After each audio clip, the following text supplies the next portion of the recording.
I'd like to welcome you all here to this conference, hybrid conference. So welcome those here in presence at the Pontifical Catholic University of Rio de Janeiro, and welcome you all also online. Especially for those not here in present, I think the first thing I'd like to say is that we had a change of our schedule. You might have noticed it.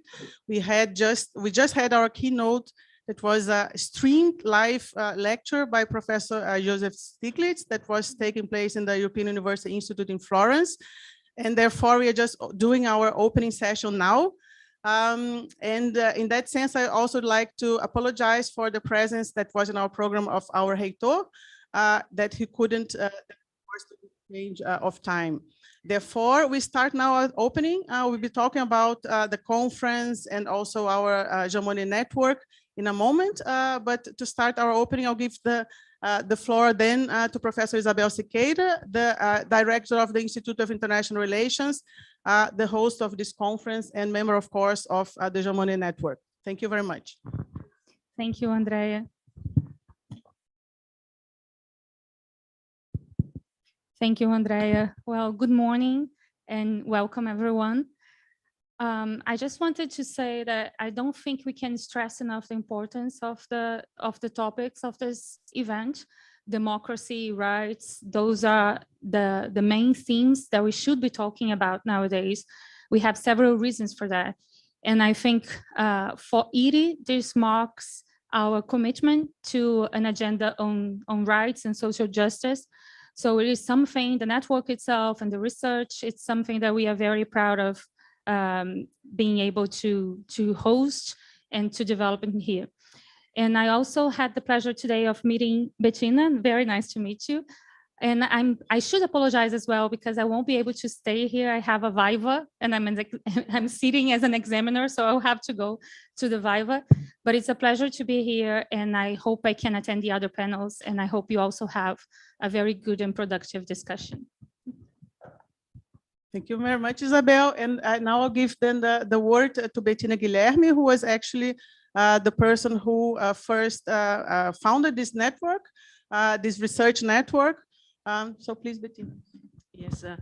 Hello to everybody here and online. I'm very happy to be back in Brazil. I have a special relationship to it, and I'm very happy to be here also in PUC-Rio. It was always a very warm place, and I met Andrea.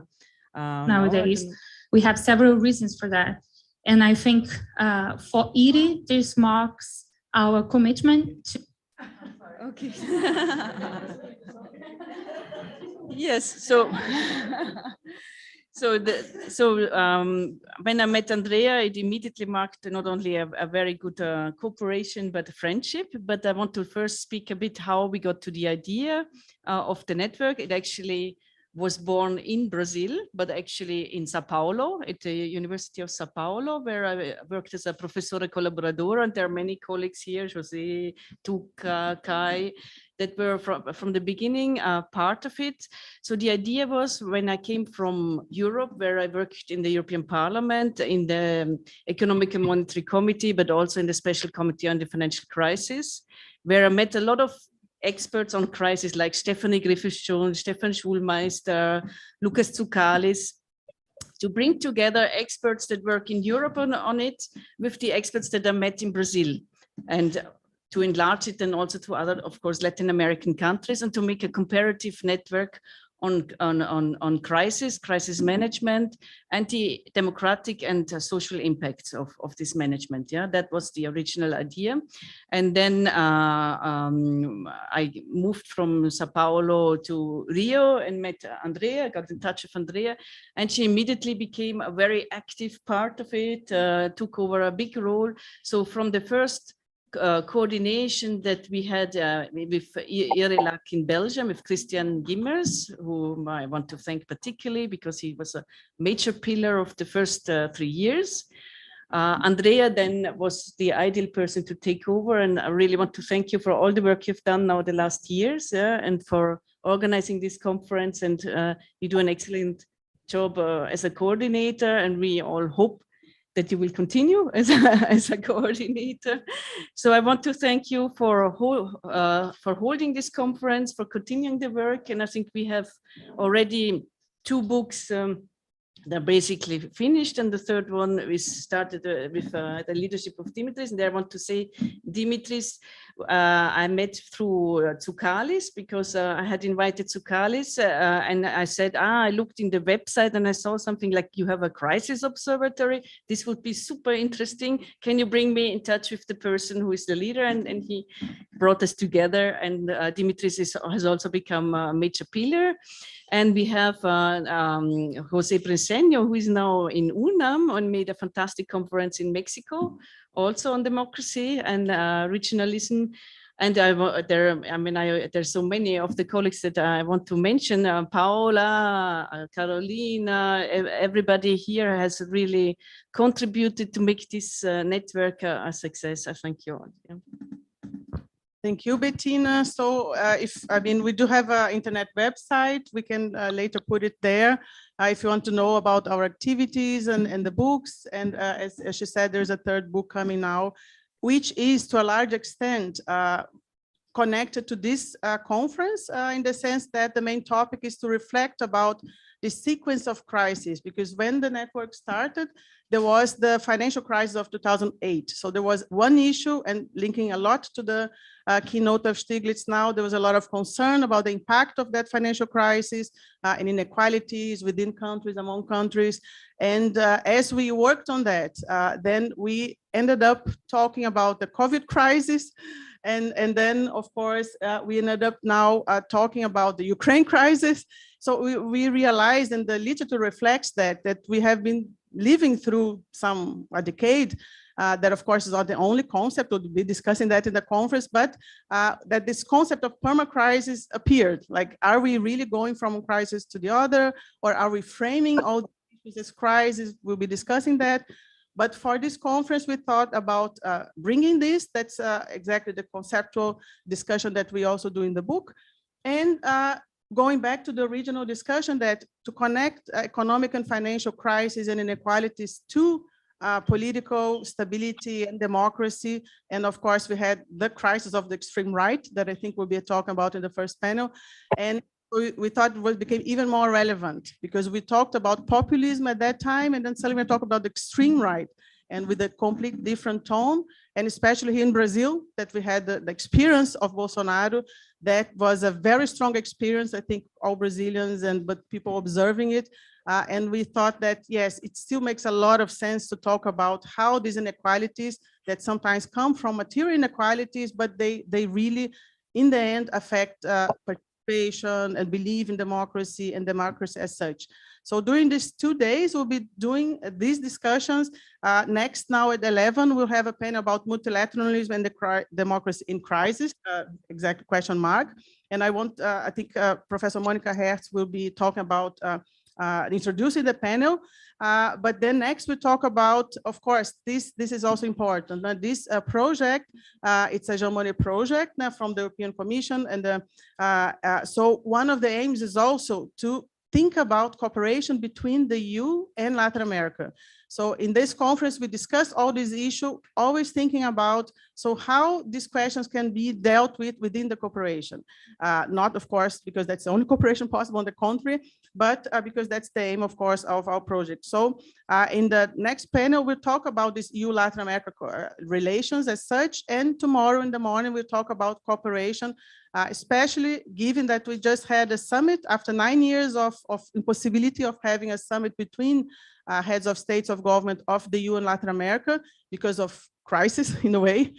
We had this summit in July now, this year, 2023. So tomorrow we'll be discussing that. To what extent the EU and Latin American leaders, but also societies through even like projects like this, to what extent do we manage to talk about this crisis and the solutions or their effects also collectively? Or are we just going inward, looking always more and more to only our own countries, our own views, and therefore reinforcing the weakening of multilateralism? So this is key for us, that even during crisis, we don't lose the hope to go back to multilateralism, and of course, always in a critical way. I think the keynote made it very clear. I think there is a consensus that our multilateral system was not fair, didn't bring fair societies, and that's why we are here. So we'll try to make this focus about EU-Latin American relations, but we know that the world is completely interconnected. So we'll be talking about not only China, but also all the countries, well, G20, the UN, but with a focus, of course, on to what extent these two partners can push forward also further cooperation. So I don't want to take much more time. We will immediately start our first table. I thank you all for being here and online. I know our speakers for the first panel are already there. So we'll just quickly here change our table. Thank you very much. And Belle as well.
Andrea, can we start?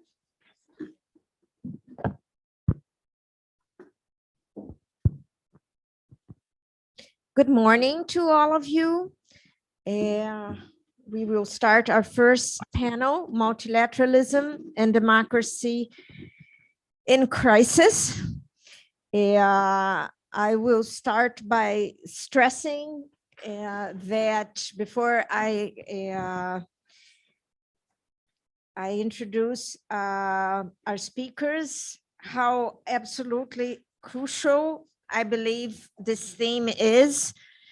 I think that the crisis of democracy, and in particular the rise of the radical or extreme right, have been a theme in political science, international relations, sociology now for at least 10 years. The rise of the radical right and extreme right has become a crucial theme in discussions about politics, social policies, rights throughout the world, acquiring different meanings in different countries and for different authors.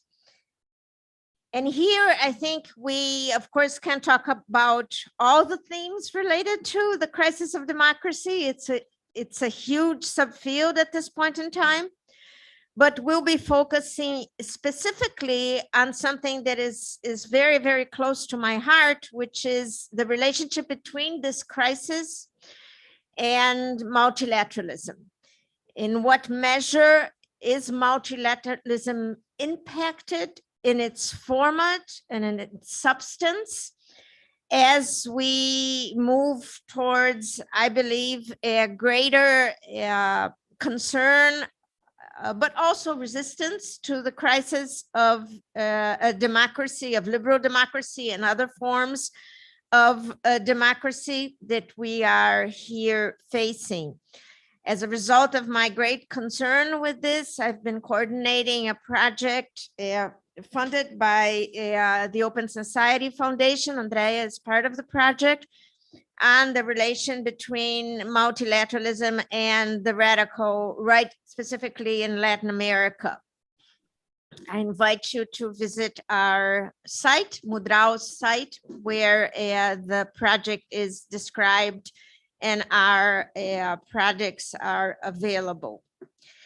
I will make a small change here to the order because of operational issues. So I will start by introducing Stephanie Griffith-Jones.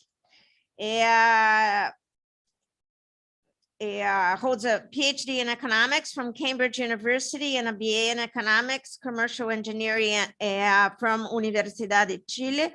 Stephanie is an economist researching and providing policy advice on capital flows, macroeconomic management of capital flows in developing and transition countries. Led several major international research projects on international financial and macroeconomic issues, published widely, having written or edited 18 books and numerous journal and other articles. Has advised many international organizations, the European Commission, World Bank, various UN agencies, the IADB, and several governments and central banks, including UK, Chile, Sweden, Tanzania, Brazil, and the Czech Republic. Organized and directed several major international conferences and workshops, and won a Distinguished Czech Woman of the World Award in 2006, granted by the Charles University and Czech government, and the Alidi Prize for Best Essay in Latin America's International Finance, resulting from the 9th competition called by the Association of Latin American Financial Institutions. It's a pleasure to have you here, Stephanie. The floor is yours. Thank you very much. Thank you. I'm sorry not to be there in person in one of my favorite cities in the world and with such charming friends. But we have meetings at the central bank. Actually, the CV you read is a little bit old. I'm now a member of the board of the Central Bank of Chile, and therefore I'm speaking in my personal capacity. I've actually, sounds a bit show off, but I've published 25 books by now. So I want to give maybe a slightly optimistic vision of international collaboration and potential in Latin America. In talking about an area which I think has until now been fairly understudied, but has now had a revival, a sort of renaissance, which is the area of development banks, where there are new forms of governance, where multilateral, regional, and national development banks are increasingly collaborating. These have emerged as fairly successful. And just very, very briefly, development banks or public development banks have over $20 trillion of assets, American trillion. They lend about $2.5 trillion yearly, which represents about funding 10% of world investment. So they're very important actors. And the largest part of this is actually national development banks. And there are in total more than 500 institutions worldwide. And the last global meeting, which they had, was last month in Cartagena, in Colombia, the first one in Latin America, the 4th global meeting, where again the importance of development banks reemerged. And why is there this renaissance and this significant importance both nationally, regionally, and multilaterally? First, they became appreciated, I think, in the global financial crisis, to which Bettina and Andrea referred to, of 2007, 2008, in their counter-cyclical function. That is, they have this ability to lend when the private sector, private banks stop lending. And they did this massively and very successfully, for example, both in Europe and in Latin America, but also worldwide. And this again happened even more, I think, markedly in the during and in the wake of the COVID crisis, where really the public development banks stepped up.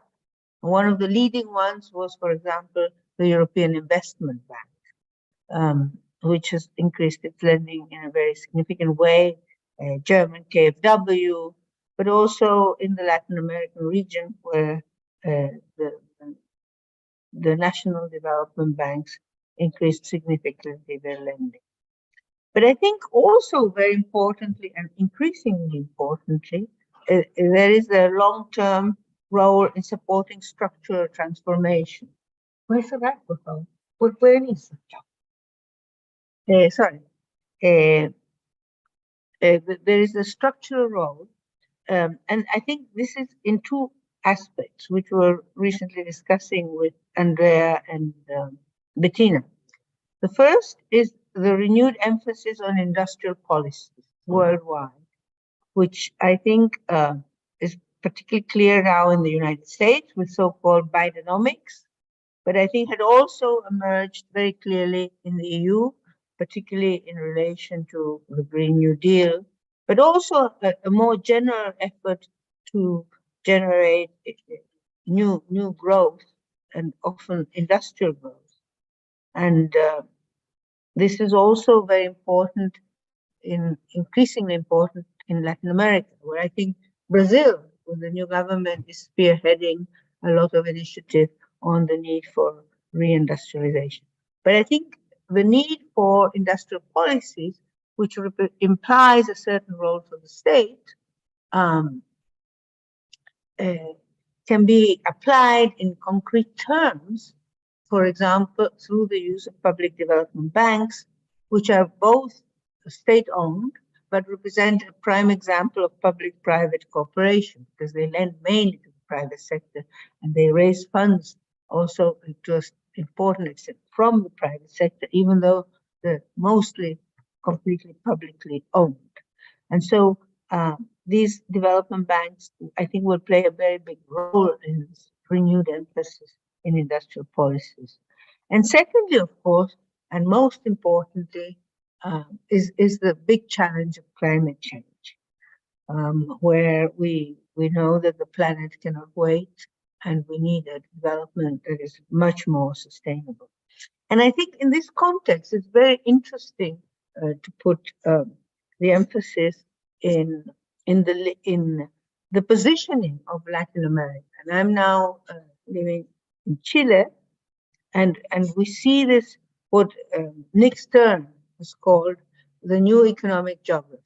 We see that today it's again new commodities that are playing a key role in this green transition. In the case of Chile, we have copper, which is of course much more important in the production of electric vehicles than it was in the traditional vehicles based on hydrocarbon. We have green hydrogen, massive potential for hydrocarbons. For green hydrogen, we have massive potential, and we have lithium. And of course, this is not just Chile, because countries like Argentina, Bolivia also have lithium. And also, I think that the challenge is whether we will just continue exporting these raw materials like we did in previous phases, but how much value added can be produced. For example, in lithium. And I was very interested at a meeting very recently with the head of the Brazilian Development Bank, Ben Vest, when he was here in Chile. He told us that Brazil is already producing lithium batteries, which I think is fantastic. And also, it is, of course, producing electric buses. So the electric buses, which, for example, in Chile are completely imported from China, are now being produced in Brazil domestically. And I think there is a vision that the Brazilian government seems to have, that these electric buses could be used in, for example, all Latin American cities. And so this would provide this new economic geography that we have, where we have all these potential for raw materials and potential for green hydrogen. Whether this will be now used, as we have always dreamt, to move up the value chain, not just to export lithium to China or to the United States, but also to add the value, to produce the lithium batteries, to produce the electric vehicles. And I think this will provide also a new opportunity of greater collaboration between not just, particularly between national development banks.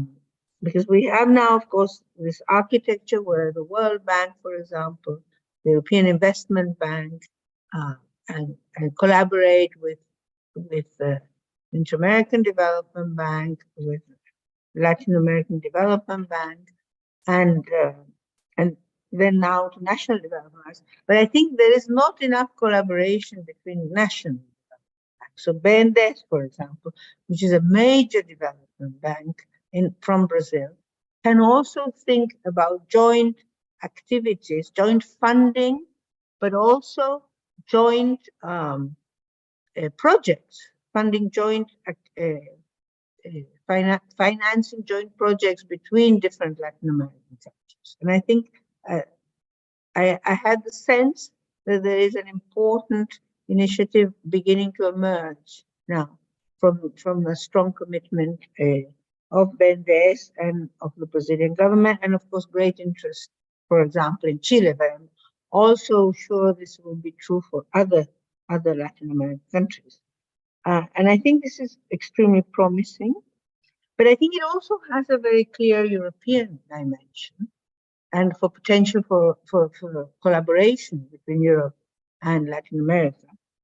Because,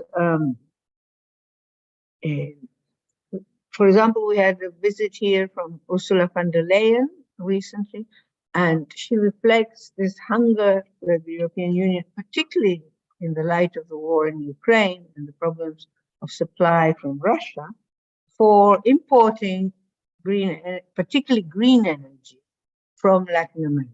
And so there was an important discussion here and a commitment from the EU of important funds to support actually development of green hydrogen in Chile and also in other Latin American countries, and accepting this premise that is so important for us, Latin American governments, which is of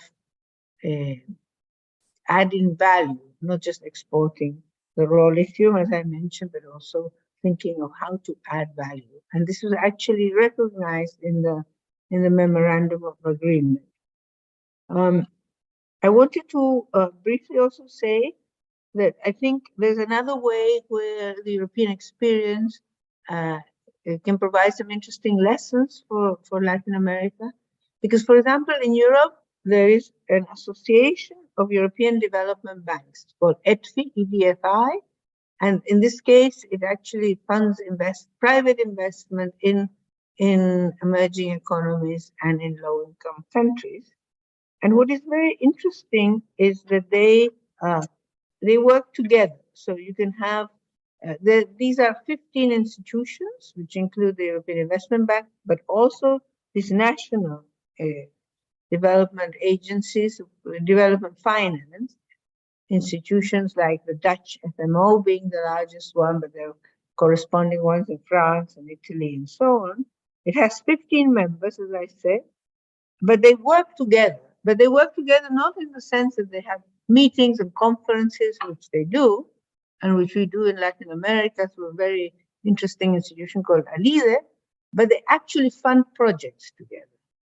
They, for example, one institution takes the lead, evaluates the project, and then other institutions co-finance this. So they actually, in practice, work together, even though they are coming from different countries. And I think this is the kind of model that would be very interesting for us in Latin America, as perhaps we have to rely more, not just on international funding, which is of course always valuable, but also on intra-regional. And I think this could be very interesting. And in this case, over 30% of their activities are done in this co-financing way, which I think is a very interesting model. If I have time, I would like to just very quickly, from my current experience in the central bank, take a few minutes to talk about how these global developments that were referred to by the chair and by Andrea and Bettina affect the policy space that emerging economies have. And this relates to this new issue that we had arising actually from the COVID crisis and accentuated by the war, the Russian invasion of Ukraine, which was inflation. So as a result of a very large spending during COVID period, which in Chile was really very high, fiscal transfers and withdrawals of pension funds reached 30% of GDP. There was a surge of aggregate demand and there was a rise in inflation. And interest rates went up quite considerably and fiscal policy had to be tightened by, of course, a left or a center-left government, which was not exactly what it had planned. But this has been successful in raising, in lowering significantly the level of inflation. And as a result of this, Chile has begun very successfully to lower interest rates, which is of course very important for generating the investment that will generate future growth, including, of course, green investment. But the problem that we face is that the United States, in some ways, the Fed, the Federal Reserve, the Central Bank of the United States, is a little bit behind. They have been very successful in both controlling inflation without sacrificing growth. But they still feel that they have to be very stringent on monetary policy. And so now they have said that they may still continue raising interest rates, and may not lower them very significantly next year. And this creates a problem for emerging economies like Chile, like Brazil, like others. Because to the extent that interest rates in the United States don't go down rapidly, and we are going down, countries like Chile, Colombia, and Brazil already also started lowering interest rates, although from a very high level. This makes our countries less attractive for private flows and even generates outflows. And of course, then this puts pressure on the local currencies, which again, if these currencies lose value, may slow down the reduction of inflation. So I just wanted to mention this because we've been living with this now. I as a policymaker, not as an academic. And one sees how domestic policy decisions are very seriously affected by actions like those of the US Fed, over which we have no influence. Because the objectives of the Fed, understandably from their point of view, imply that the US Fed, when it takes its policy decisions, only thinks of the US economy. And so one should think about, what can be done maybe nationally, but perhaps more collectively by emerging economies to stop this. To deal with this problem. It's not only, of course, the US, and with this I finish. Of course, we are, for example, being affected by the dramatic slowdown in China. And so the price of commodities is being affected by the fact that the Chinese economy is not recovering as expected from the COVID crisis, and that there are very serious problems in the housing sector. So I just wanted to say that although we may have a weakening, as we said, of multilateralism, we still are, if you like, policy takers, or we're still having to manage the effects of the international economy. And therefore, the lack of coordination mechanisms globally, for example, what I was mentioning on macroeconomic policy, creates a very serious problem for policymaking in emerging economies. And to an important extent, of course, this can be palliated to the extent that we have more regional collaboration, although it doesn't deal with all the problems, but it does help significantly, as I was trying to illustrate in the case of development banks. Thank you very much.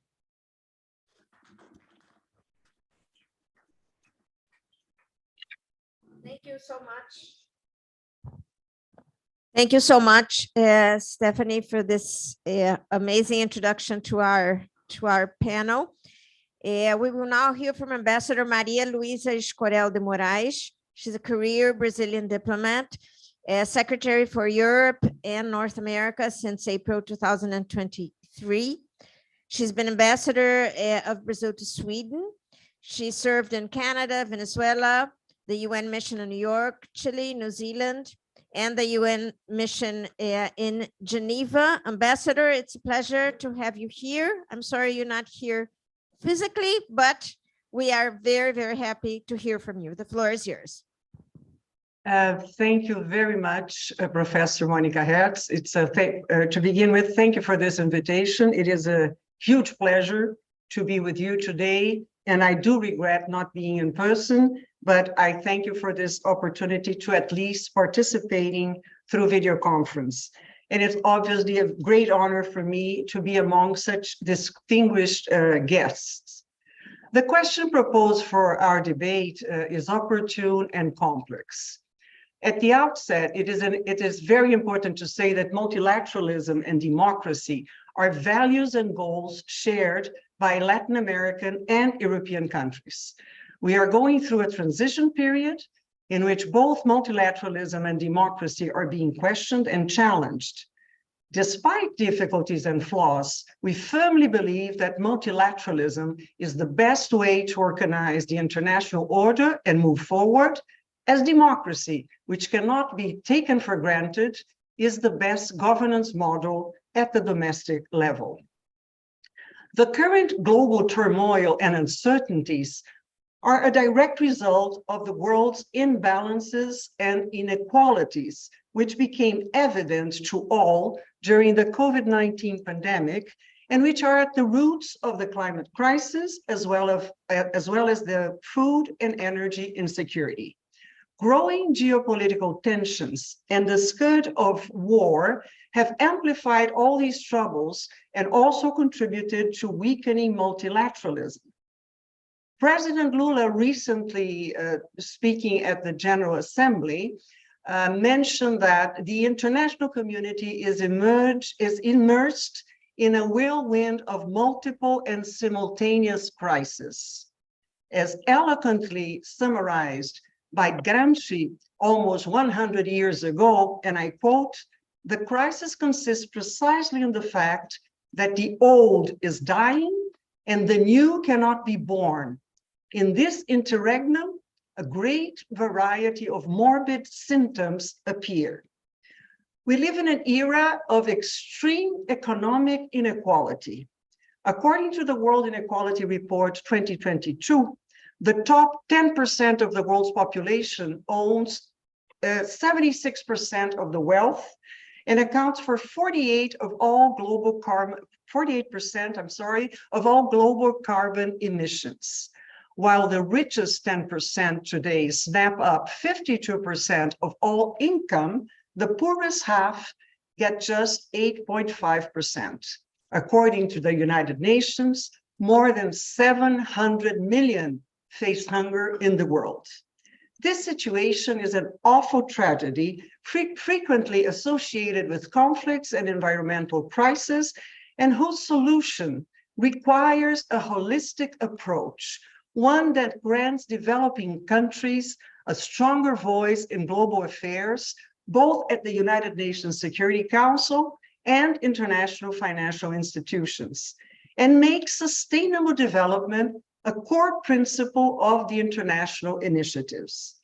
reducing inequalities within and among countries should become a core objective of the 2030 agenda, which is lagging behind in many of its objectives. The so-called crisis of multilateralism is reflected on a strategic confrontation between world powers, the reenactment of zones of influence, colliding security concerns, escalation of conflicts, and the use of force in international relations. Stability and security will not be achieved where there is social exclusion and inequality. On the same note, there will be no sustainability or prosperity without peace. A robust and effective multilateralism cannot really flourish in a situation.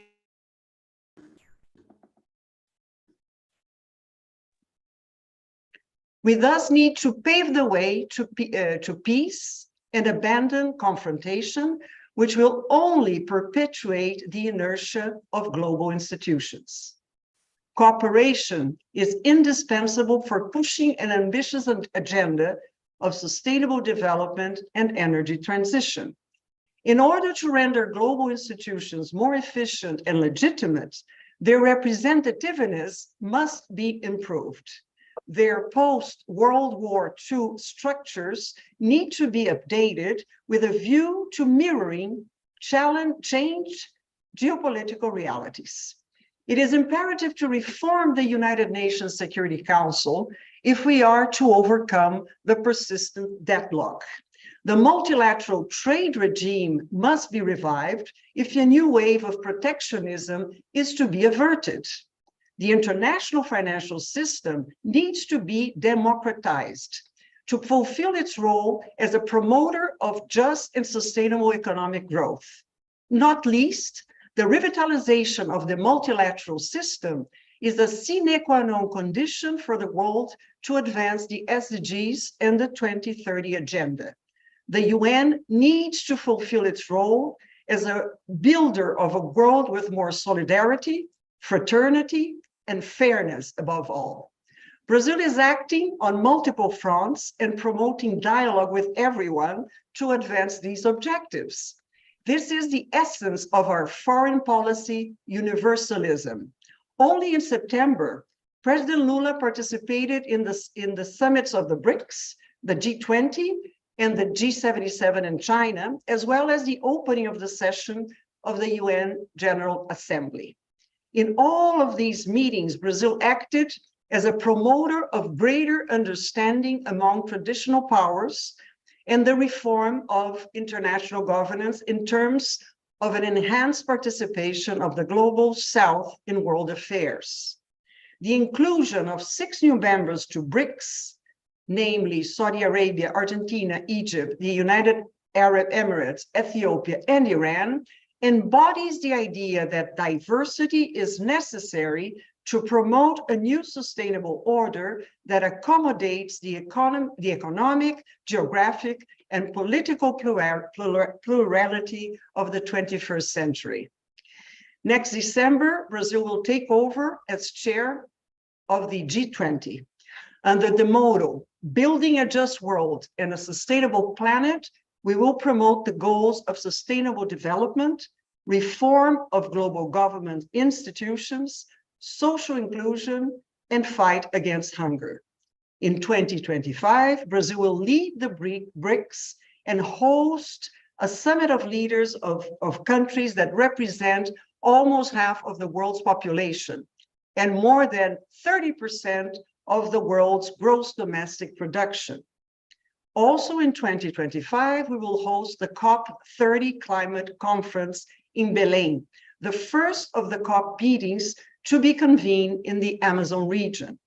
All these actions are a clear signal of Brazil's staunch commitment to multilateralism. Within this renewed phase of Brazil's international insertion, we are not neglecting traditional partners, especially the European Union and European countries. Brazil and Europe are working together in many areas that have direct and positive impacts on the improvement of our citizens' lives.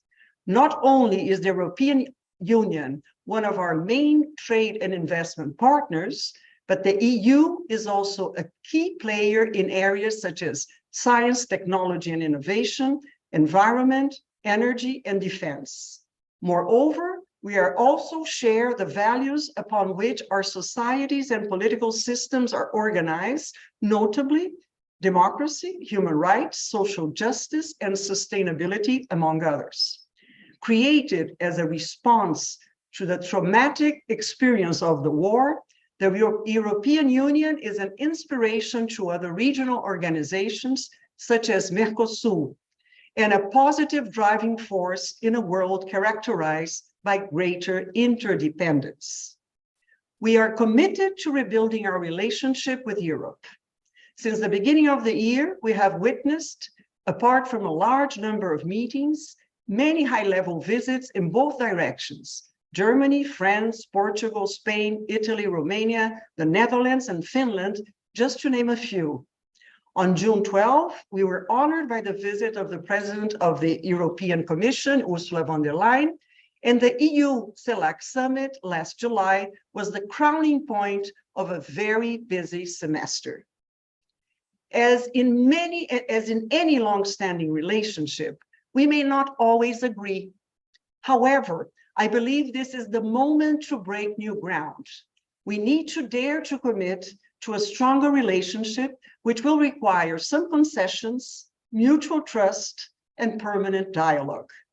The final approval of the EU-Mercosur agreement would be a decisive step in the right direction. Not only the agreement would help draw a roadmap for the further development of our bilateral exchange, but it would also set a positive example for the world. Dear colleagues, we are witnessing the emergence of a multipolar order that, if well nurtured, can benefit us all. The multipolarity that Brazil seeks is based on the primacy of international law and the promotion of multilateralism. Brazil's historic stance and constitutional foreign policy guidelines include the defense of sovereignty, territorial integrity, and all the UN nations' purposes and principles. Alongside with other Latin American and Caribbean countries, Brazil is ready to work with Europe to push forward a promising agenda for peace, cooperation, expansion of trade and investment, job creation, and sustainable growth. The success of the recent EU-LAC meeting in Brussels shows that together we can achieve more in fostering democratic institutions and multilateralism. It is urgent to reinforce the idea that cooperation and respect for differences is the right path to follow in order to promote a more equitable, sustainable, and representative world. Only then we will be able to overcome the current crisis and improve international governance. I thank you very much.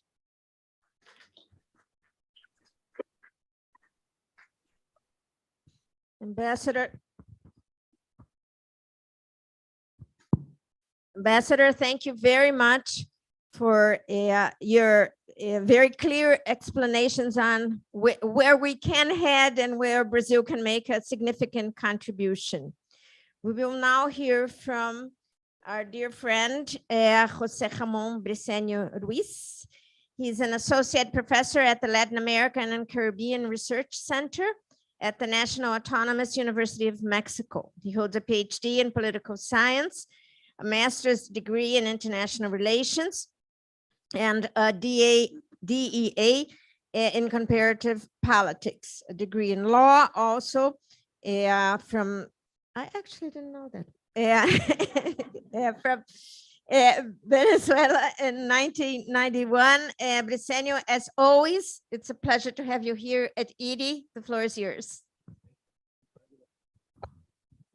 I have my presentation there. Well, it's my pleasure to be here. The second time this year, by the way. And I'm very happy to be here in Rio and to be here at PUC. And well, I'm moving a little bit from the multilateral system to the regional system, to the Latin American, the Western Hemisphere system. And we're talking about we're going to talk about the democratic crisis in the region and the role played by the hemispheric institution, especially the Organization of the American States, UNASUR, the Union of South American Nations, and Mercosur in the crisis. Next, please. Because when Latin America experienced a transition to democracy in the 1980s, in early 1990s, there was some kind of optimism about a continent that in which democracy traditionally has not been the rule. And from the 1960s to the 1980s, most of the countries of the region were ruled by a dictatorship. Probably the section were Mexico, but Mexico was ruled by one single party. Colombia by two parties democracy, liberal and conservative, but Colombia was in a civil war. And even could be an irony now, but Costa Rica and Venezuela were the more consolidated democracies in the region. That changed in the early 1980s with the end of the dictatorship in the Southern Cone, in Brazil, in Argentina, and late in Chile.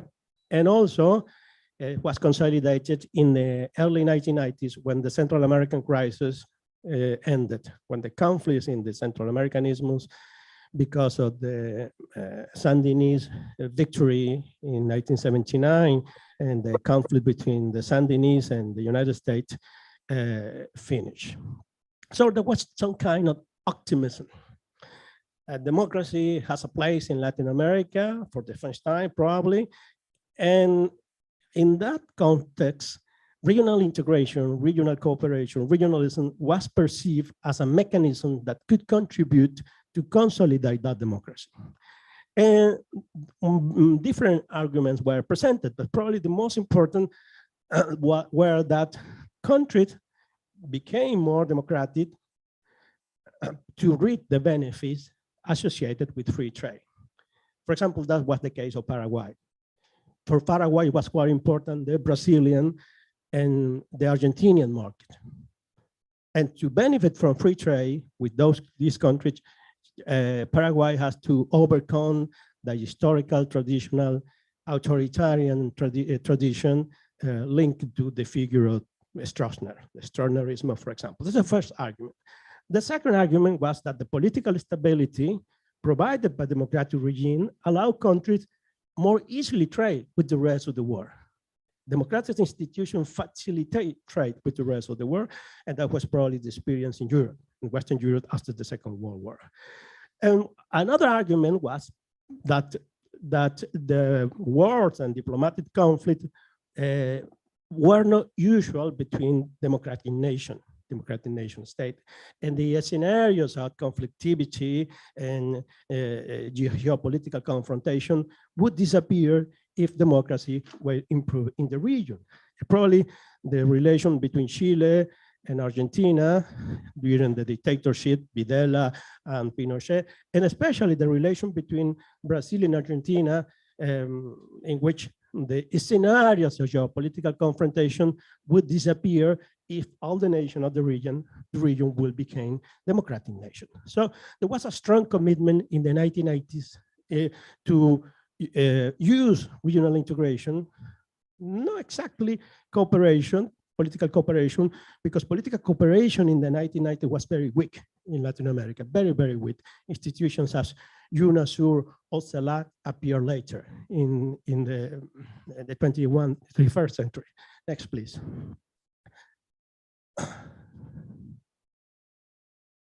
Next.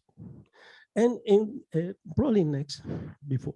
Yeah, and in this context, the regional agreements, most of the regional agreements subscribe a democratic treaty, a democratic protocol, a democratic clause. That's what the case, for example, of the Central American countries that in 1995, they subscribed the Framework Treaty on Democratic Security in Central America.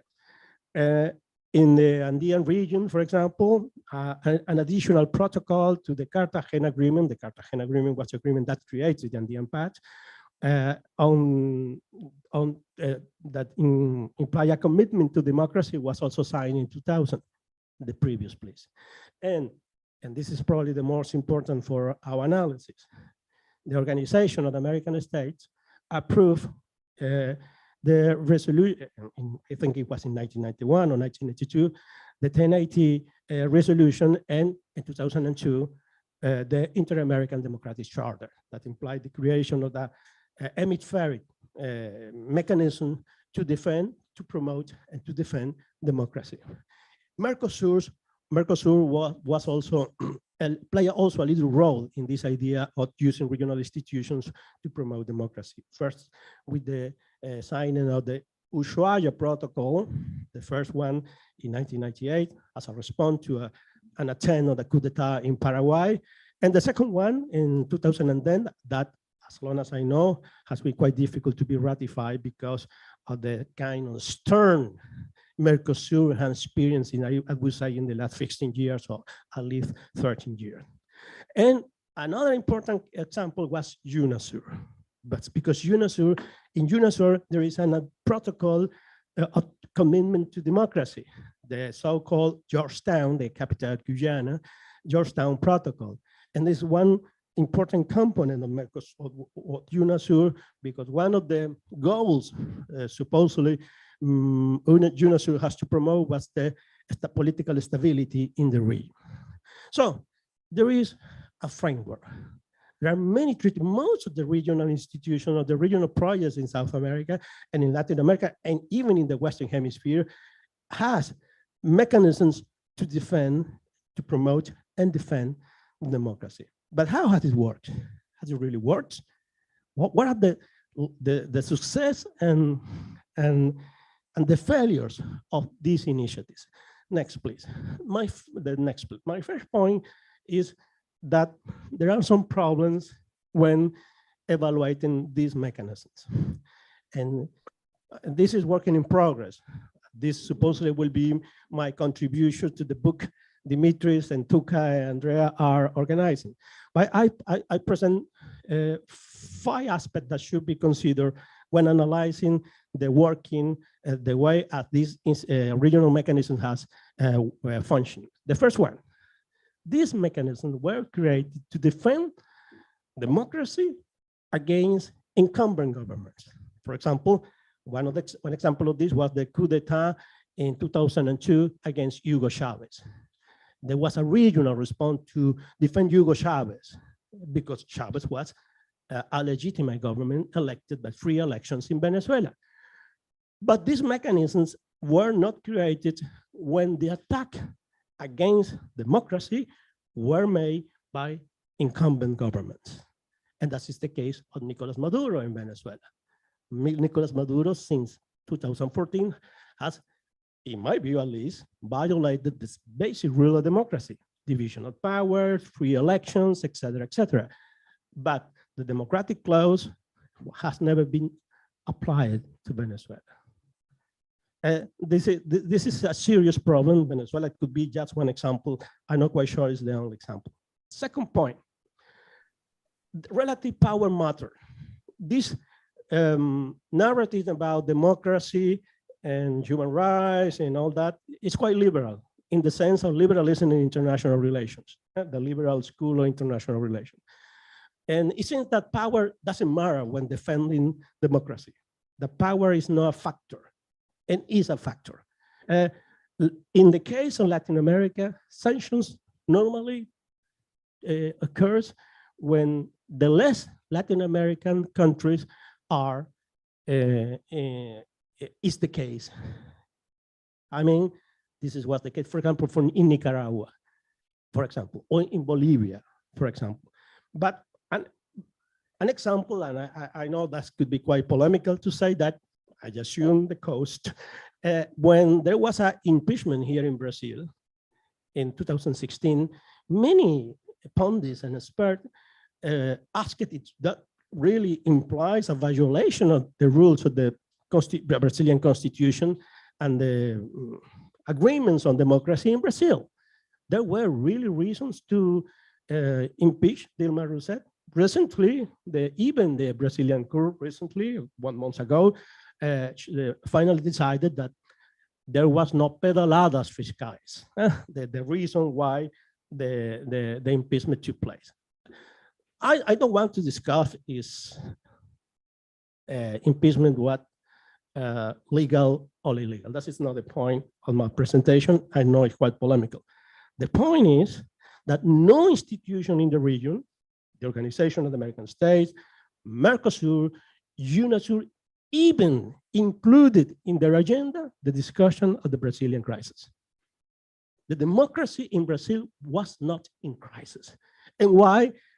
In Nicaragua, where violation of human rights and democracy is pretty clear, is in the table of discussion, but Brazil not, because the relative power of Brazil in the Latin American context. So this is the second point we have to consider. And the second point is obviously related to the support or not support of the United States, especially in the hemispheric context, in the Organization of the American States. We see kind of double standards of some US government, especially the democratic government, when referring to democracy in Latin America. They are very critical with countries such as Cuba, Venezuela, or Nicaragua. I'm sure their criticism to this government. I honestly share their criticism to the lack of democracy, the weakening of democracy in these countries. But at the same time, they did not criticize too much violations of democratic rules or human rights, for example, during the Uribe administration in Colombia, for example. This was an issue. Nobody talked about the violations of human rights in Colombia during Uribe administration, or even in El Salvador. Now, well, there's some difference, but at the end of the day, the government of El Salvador is supported by US administration. The role of the United States in the defense of democracy in the continent is an issue that we have to discuss. A fourth point that is actually a problem is the overlapping of mandates. Yeah, the overlapping of mandates. I just close to finish. The overlapping of mandates. One example was again Paraguay. Paraguay is member of Mercosur, is member of UNASUR, or was member of UNASUR, and the Organization of the American States. If the political crisis that occurred in Paraguay in 2012, the coup d'etat against President Lugo, who decided if the democratic regime was altered, weakened, or affected? The Democratic Charter, the Mercosur Protocolo de Ushuaia, or the UNASUR South American Agreement on Democracy. There are no overlapping. And at the end of the day, the most powerful institution, the Organization of the American States, prevailed because of the role of the United States. That's what's in the case of Paraguay. And there is, for me, a major background, a quite important background, that is not explained in none of the regional mechanisms about democracy. What is democracy? What is the concept of democracy, or not democracy, or a democratic crisis? Democratic crisis is like in the 1990s, or in the 1960s, a coup d'etat. For us, the Latin Americans, especially those like me, a little bit old, the democratic crisis is Pinochet in the TV with black glasses announcing that he's taking power, or it's Videla in Argentina. That is the image I had of the democratic crisis, an attack against democracy. But democracy can be attacked now by another more subtle mechanisms. Legislation that in fact eliminate balance between powers, for example, judicial decisions that attack what the people has decided freely in free elections, et cetera, et cetera. We have to now reevaluate exactly what we mean by a democratic crisis, because the traditional view of the coup d'etat, but military is not enough.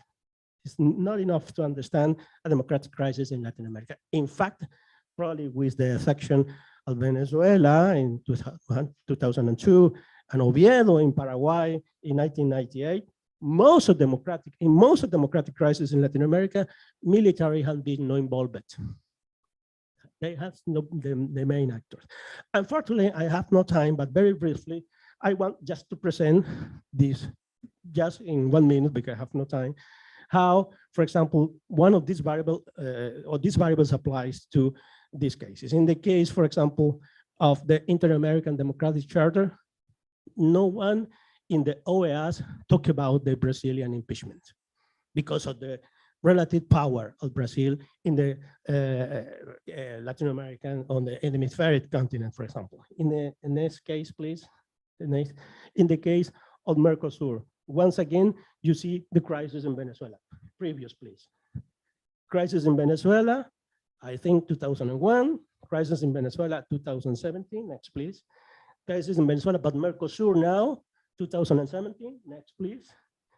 Next crisis in UNASUR, democratic crisis in Venezuela. So the democratic crisis in Venezuela was discussed at the hemispheric, Mercosur, and South American UNASUR level, they overlap. How can it work?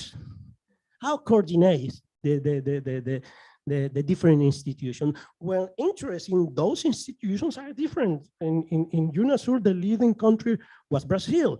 In the OAS, what in the Organization of the American States was the United States. The perceptions about the crisis in Venezuela were extremely different. How coordinate those positions?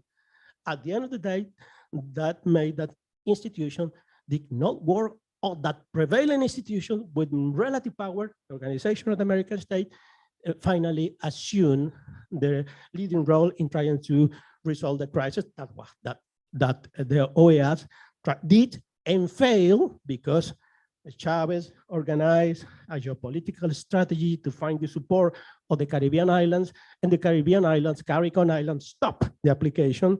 They make a blockade minority in the OAS and stop the application of the democratic clause. And the solution was to create a hot institution, the Lima Group. All these regional institutions were created to defend the democracy. And in the case of Venezuela, a new ad hoc institution was needed to be created. The Lima Group that also failed. So this is a scenario, in my view, is extremely weak, at least at this moment, the role played by regional institutions in defending democracy in Latin America. I'm not very happy about that. We need strong institutions that it were, for example, in the case of Mercosur in 1998, the stop a coup d'etat in Paraguay, but create somehow the hope that democracy could be defended at regional level. But in my view, that is not what is going on now in our region. Thank you very much.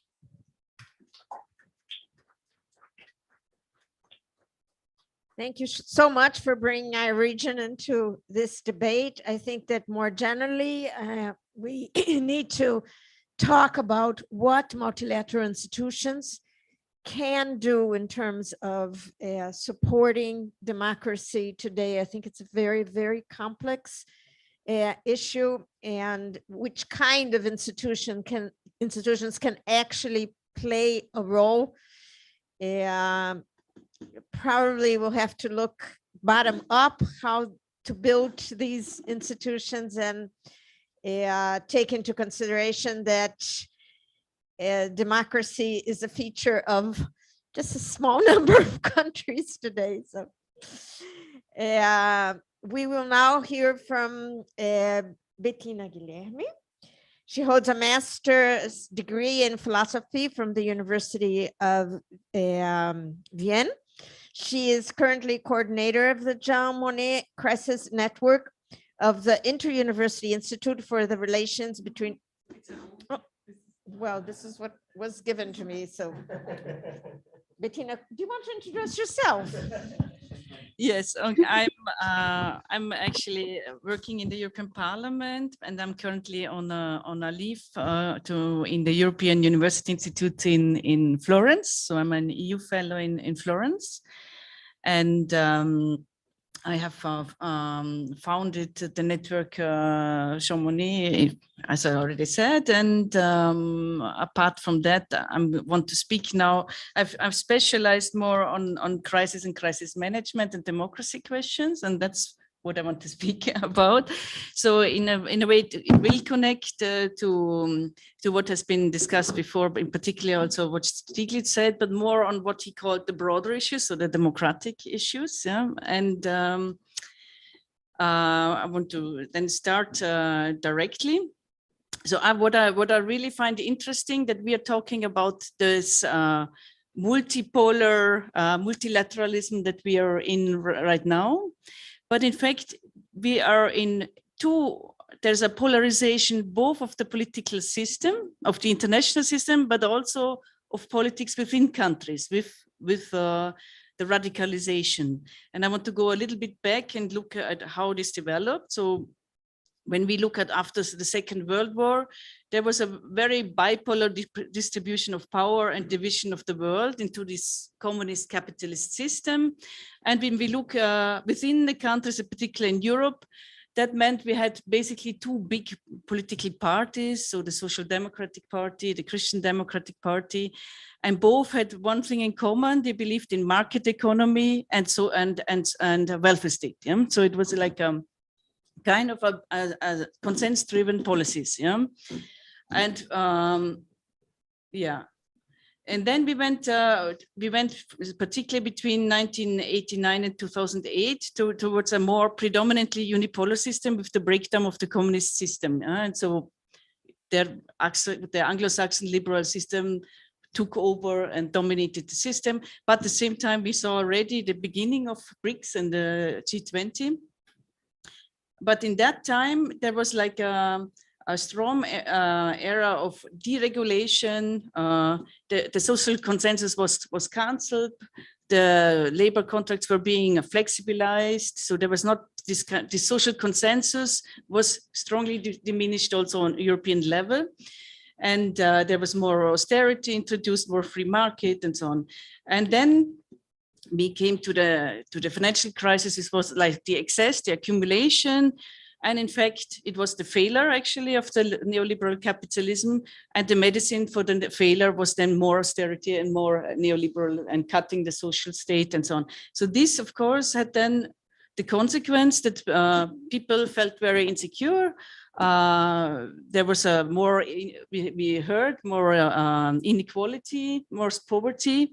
And it led to, for the first time since the 60s, massive social mobilization, the big social movements. We had then the rise of Podemos, Syriza, the polarization of parties, the rise of, first was like left-wing parties, then more the extreme right-wing party, populism. And all this led actually that we had a much more stable system. On an EU level, the crisis management was done in a very intergovernmental way, so not using the EU decision-taking bodies, yeah, which also increased the democratic deficit, yeah, and people also became much more skeptical against both European Union and the member states, and the trust in the EU at that moment fell dramatically. But what is always interesting for me, at the same time, the trust to the national political institution and parties fell even more at the same time. So we have then this rise of nationalism, we have a rise of Euroscepticism and of populism. And on a global level, the European Union lost also on prestige and role with that. Yeah. Yeah, then when we look at this rise of populism, so this financial crisis was, let's say, it reinforced the development that had already taken place. It was like a catalyst, and at the same time also the social media. Yeah, we could also see that in Brazil, the social media had a big role also with the rise of Bolsonarism. There are different hypotheses why populism could rise like that. One is like this cultural backlash hypothesis. So it's like it's a reaction of the less educated people and more traditional voters that felt like their value system is slowly gradually being eroded, and the world is becoming too cosmopolitan and too progressive. And the other side is, of course, those that feel the economic and social distress, social status lost, through adverse trade shocks, that they lose the jobs, they lose the incomes, that they're in insecurity. But what I find always like quite strange, it's a puzzle for me, why in such a situation the traditional Social Democratic Party could not like gain votes, yeah? Because normally when there's more social insecurity, they should actually be the ones who should profit, but actually they didn't, or very, very few of those, yeah? The Christian Democratic Party also lost, but not to the same degree. And partly, and that is for me also interesting, but also a danger, because they started more to take over, but actually also Social Democratic parties, populist agendas. Yeah? So you have populism not only rising as political parties, but also the taking over programs, especially like rhetoric against immigrants and so on, of other parties. Yeah? And not only against immigrants, but also social conservative programs. So actually going very much also against women, traditional family models and so on. Yeah. So this is actually increasing, it's on the forefront. So some people say it's because Social Democratic Party had not sufficiently defended their own clientele or the voters. Yeah, they had gone too much in the direction of globalization and liberalism, like in Germany with Schröder, with the Hartz plan. So they deconstruct the welfare system by themselves, yeah, by their own. So and losing credibility. And others say there is like this values change, that populations are no longer like identifying with like socially weak and or socially strong, but more like with these value systems of traditional, that they are perhaps less educated and losers from globalization, and are against those that are these urbanist elite and winners and progressive forces. So they see this us and them in not in a class society defense, but like they want to go back to traditional values and traditional defense. So that's why they vote more for this populist who speak more in this like traditional social way, even if it's not in their own interest, because some of the populists are clearly against redistributive measures or in favor of deconstructing the welfare state. So this is quite a puzzle also, yeah. So now the conflicts are not so much the class conflicts, but it's like against globalization in the European Union, of course, also against EU integration, then Euroscepticism, very strong the migration question, so against immigration, civil rights, particularly the homosexual rights and of minority groups, and very strongly also retrocesses in women's rights. Yeah.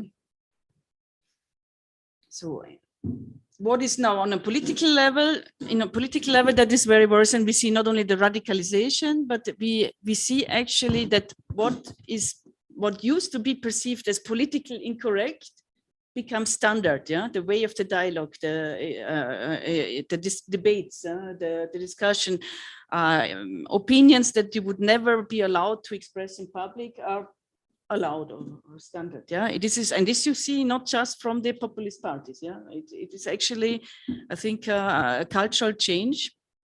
The change, of course, of party political landscapes, from what I said, this classical two-power model. Now we have in most countries multiple parties, yeah, from Also, the Greens got very strong, and thank God, because of their agenda on climate change. Yeah, but you have also from liberal, extreme left, extreme right, and then all sorts of parties, which of course destabilizes the political system, because it's difficult then to form a government and to get a continuous program. You have yeah. Then the other thing that I already mentioned, you have also mainstream parties taking over, like radical agendas, yeah. And this I can say, for example, I'm from Austria, and our conservative party was very successful with doing that, yeah, taking over extreme right-wing propaganda, and then managed basically to be back at this 40% level, yeah. But in reality, because was basically doing extreme right-wing politics, not only in politics, but also in style, concerning retrenchment of media liberty, freedoms, and so on. So taking over basically, even being visiting the neighbor country Orban, yeah, and taking over some of those strategies that go against the democracy. And I see also on the European level what is very worrisome at the moment. We can see that these populist parties within the European Parliament are kind of playing very low profile, and there's an alliance being built between them and the Conservative Party to be the biggest power in the next elections and after in the next European Parliament. So there's like an embracement that at the moment works in a way that taming of the populist party, but it could actually turn the other way, no, in the future. So there, I think that is very worrisome development. And so I want to go to this impact of this on the multilateral level. I mean, we have already seen that populist parties like Trump, it can change the multilateral system completely. And the same could happen on EU level, because if we already saw one of the biggest countries leaving the European Union because of populism, the UK, with Brexit. This was actually very positive for the European Union, because none of these populist forces will now openly make a propaganda to go out of the European Union, because it was such a disaster, yeah, and it's still a disaster, yeah. But what will happen? What will happen? We already have one of the big countries where I live now, Italy, that is under a populist government leadership, yeah. What will happen if France and Germany also, and what will then be with the European Union? Yeah, I mean, what will the European Union defend? Who is now actively promoting democracy, liberal democracy, and all these values, and also internationally? So that could be also a big change. Yeah, I don't need to speak about the Americas. We already talked about it. Yeah, I want to maybe a small thing about the pandemic. Stiglitz was speaking very critically about the pandemic, and it's true that in terms of solidarity of the vaccine, that was very poor. But in terms of like how it was dealt, let's say in the European Union, it was actually a game changer, because it was very differently managed to the previous crisis. So it was decided in a communitarian way, but also integrating the European Parliament. And so actually the measures became much more solidaric. The European Union did something that was supposed to be never allowed, to take EU debts, make EU bonds, yeah. And there was immediately like very fast, like made programs to help not only companies, but also to avoid that people become unemployed with a Sure program, yeah, which was very successful also. So in terms of output, yeah, and then what I find very interesting, that the pandemic did something that was never thought that it would be possible, that you stop economic activity to save life. And I think it was really quite exceptional, if you think so. Give priority to life over trade, over business, yeah. And so that I find it quite remarkable. And then it has a number of consequences, because not only people started to work from home with telework afterwards, yeah, but people started to discover life quality also through that, and the appreciation of actually having more time for themselves, yeah, and more yeah, a balance between work-life balance and this, I think, has now an impact at the moment. Also, we speak about, we have a shortage of labor, but we don't only have a shortage because of we have it also because of the demographic development, of course, yeah.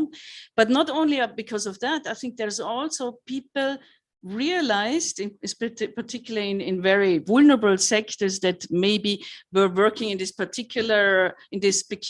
precarious jobs that didn't then get these aids because they were not in official jobs, so, or that were in sectors that had to work very hard but got very little paid, yeah. So that they start to change into other sectors, and we have a lack of people who are prepared to work in sectors that are not very well paid and have a lot of stress and very bad working situation. So now there's a lot of of pressure for the employers to improve working relations, and for what is a new development. Now there's also like the trade unions are now also again stronger, asking for better conditions. We see it also in the United States. There are strikes for 4-hour days work, weeks. So there, I think that this pandemic also made a change, yeah, and in terms of life and attitudes and perhaps it will have an impact also politically in what people vote. That we have to see, yeah.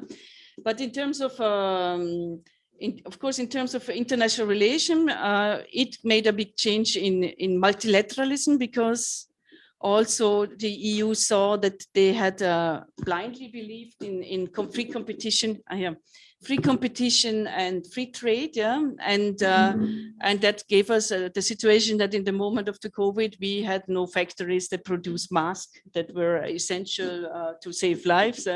Yeah, so all of a sudden and then afterwards now the Ukraine war and the energy crisis, that there is now much more this awareness that we cannot be completely dependent on some autocratic regimes. Yeah, this is impossible for a bigger power. So we have to work more on our energy independence. So now all of a sudden is this terminology, strategic autonomy for the European Union.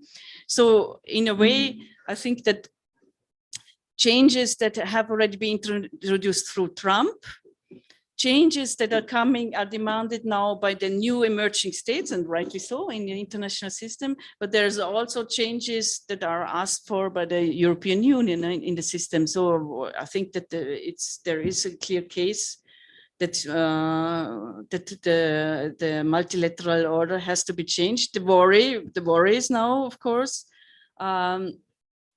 will that be for the better or for the worse if you have more states that are basically not democracies who are now emerging, and also within these classical democracies, if there may be more governments coming that also will be like populist, so that what kind of system will they promote? Yeah, but I don't want to extend too long.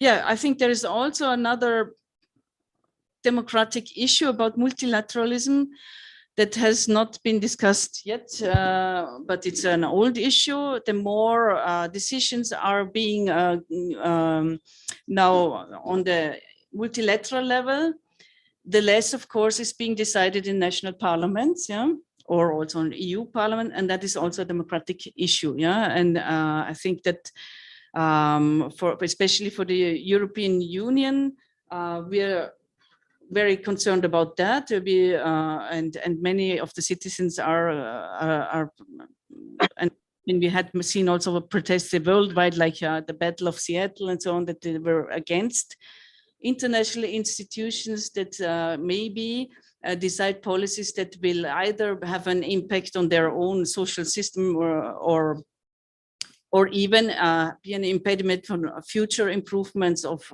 environmental or social legislation. Yeah, so there is this big issue. I think for the European Union, it is very important to bring its power, which is like still in trade and in development aid, to promote the values that we have. And I think I agree very much with the ambassador. I think it might be key that Europe and Brazil, or Europe and Latin America, but particularly Brazil, work together to make this to help to change the system and to change it, that it becomes a very democratic and in favor of climate change, social aspects, and so on. And I think the cooperation would be essential.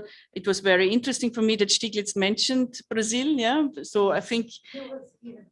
Okay. So that we have really made a good network. That we made this bi-regional network. So we were already ahead of time in our direction. So I'm looking forward to that we can come up with some ideas in that direction.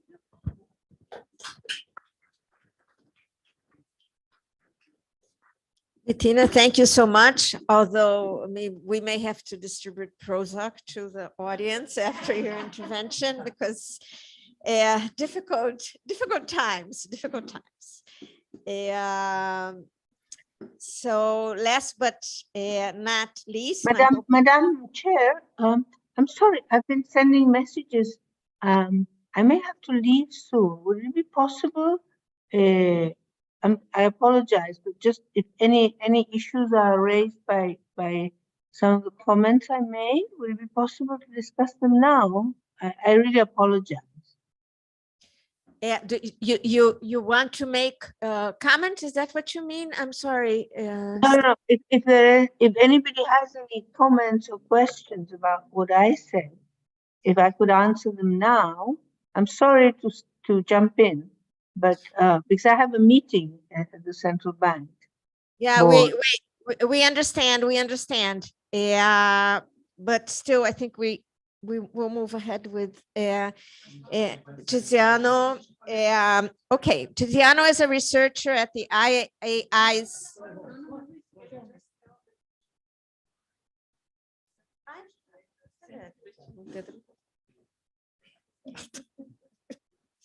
Tiziano is a researcher in the IAIS Global Actors Program, where he deals with international politics and security, with a particular focus on the role of European Union and its member states in crisis management and conflict resolution. I hope we're getting this right, as well as armed violence, migration, and political instability in Latin America. He worked formerly at the International Crisis Group, first as EU advocacy and research assistant in the Brussels office, then as researcher for the Latin American program in Colombia, and as Central America analyst in Guatemala. He holds a Bachelor of Arts in Sociology from the University of Padua and a master's degree in International Relations from the University of Bologna, Campus Forlì. He has also specialized in peace studies and conflict resolution by taking courses at the Johns Hopkins University and the Universidad Nacional de Colombia. The floor is yours. Thank you so much, Monica. Thanks for the organizers of this conference. It's a pleasure to be here, particularly to Andrea and Dimitris and all the members of the network, and to be accompanying this excellent set of colleagues.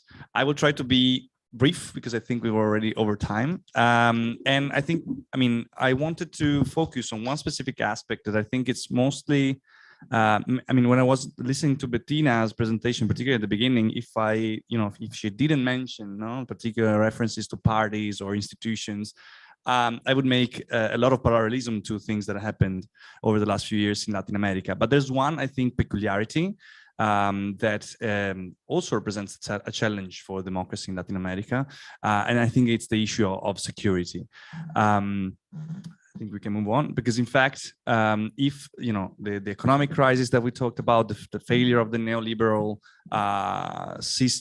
economic system, the rise of disinformation campaigns, particularly the corruption scandals, and the boomerang effect, I would say that the improvement in finding out big corrupt networks had on the rise of populisms with a particular narrative of anti-system and anti-corruption. Nowadays, in recent years, we're seeing a rise of another kind of populism, or it can be attached to the anti-corruption populism with additional a narrative rhetoric element, which is the issue of punitive populism. So to deal with the rising levels of insecurity in many countries across Latin America, I here cite Ecuador and Costa Rica as the main examples, but of course to a different extent, also Argentina and Chile are experiencing unusual levels of criminal activities, and this is due as well to the impact of the pandemic on particularly in the illicit and informal economies of these countries, a huge migration flows that in recent years sparked by the Venezuela crisis, but also the pandemic and Nicaragua crisis, for example, have flooded the region with a number of migrants that appealed to illicit economies and criminal groups to nurture their activities. The boom of cocaine markets, particularly after the pandemic, in Europe, in the US, but also in China and other parts of the world, which has led to the record levels of production in 2022, just recognized by UNODC, and the reconfiguration of its drug trafficking routes, plus the shocks, the shockwaves of the Ukraine war on the commodity prices, has basically created a further ground for an increase in has increased the recruitment base for criminal groups and the offer of criminal activities and the demand. So this is turning security into the main issue for many citizens in different countries, and this is combined with the anti-establishment sentiment that we were talking about before, that's translated in protests, massive protests in 2018, 19, 20, etc. And these wave of anti-incumbent votes. Next, please. So El Salvador has sort of become a model. I'm sure nobody had heard probably of El Salvador or their president or its president before Nayib Bukele came into office, and now it appears to be the most popular president in Latin America. And that is due to these unbelievable, to a certain extent, results that he has brought about through this massive dragnet on gang members.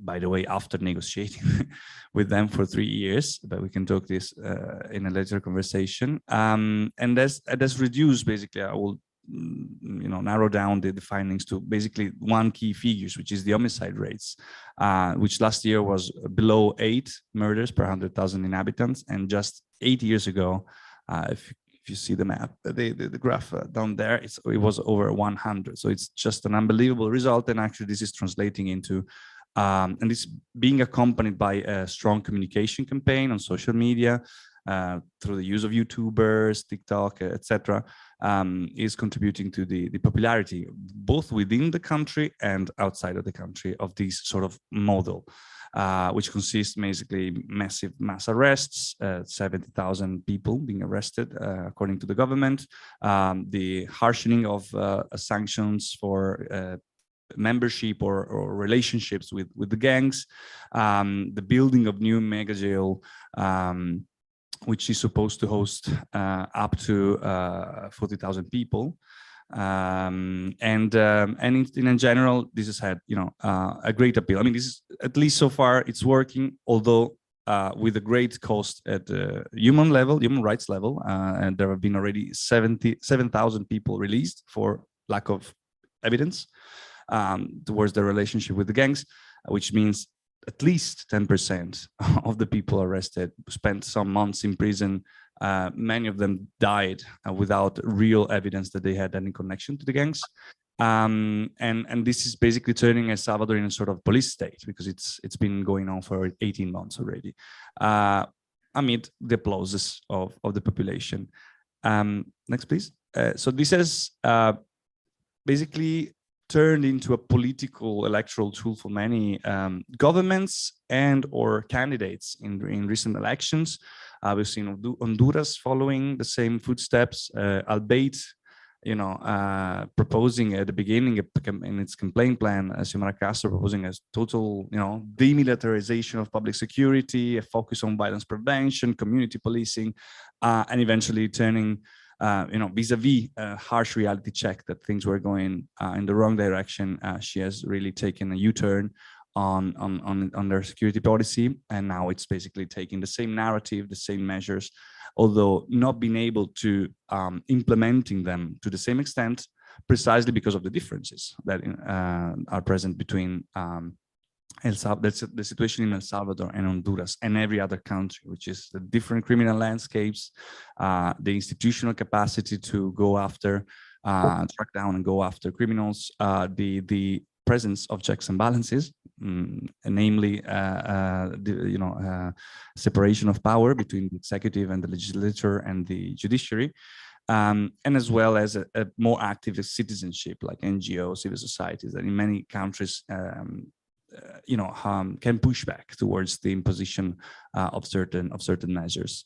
Nonetheless, it's become a rhetoric tool in political with political and electoral objectives. We've seen candidates across Latin America. I'm just mentioning a few countries here, but really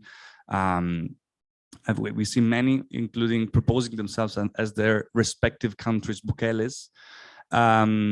Luckily, we've seen so far still modest results in the elections. We had Payo Cubas in Paraguay who came third. Same happened with Jan Topic in Ecuador, or Sandra Torres in Guatemala eventually, but still we're seeing this, playing this card in elections that as things go on and may deteriorate in certain countries can still represent a risk towards the preservation of democracy and the human rights and the defense of human rights in those countries, particularly because it spreads the notion that security can only be achieved through restriction of rights, basically, and the upending of democratic norms. Next one, please. So just to finish, because as I promised, I will try to be brief.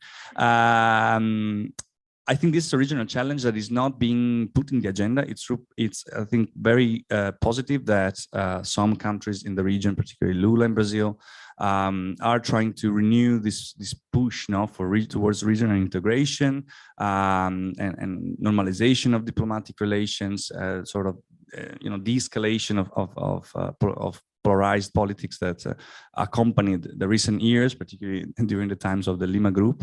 But I think the democracy and human rights aspects are still dealt with some ideological biases and not really prioritized in the agenda, which includes the agenda focuses on environment issue, green energy transition, trade, but security, apart from an attempt by President Petro in Colombia to shift the approach towards the drug issue, which is one part of the problem, and there's extortion, then there's common crime, etc.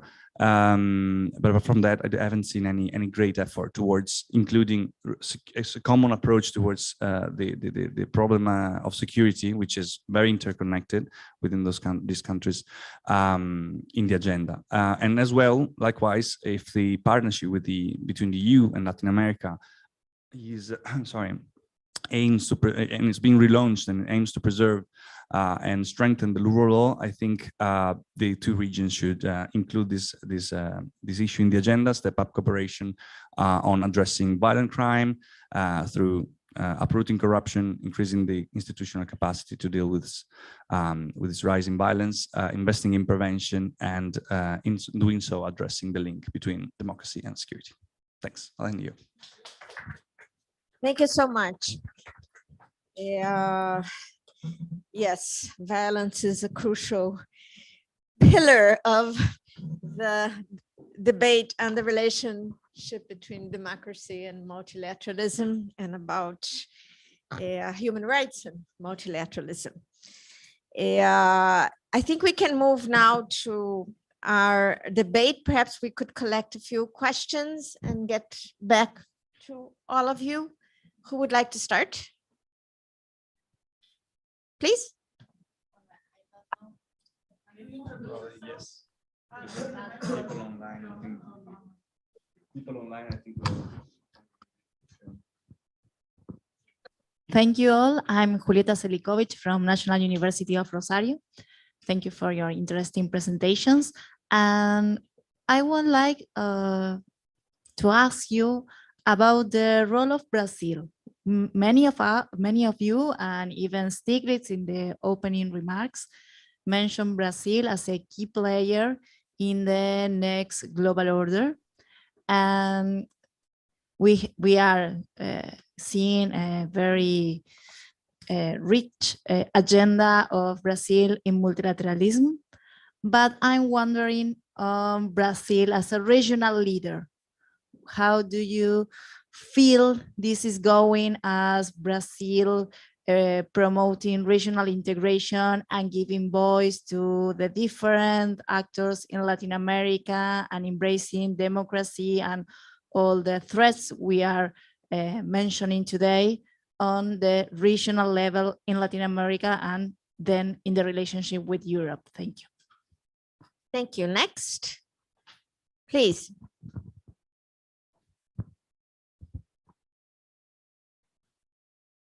Okay.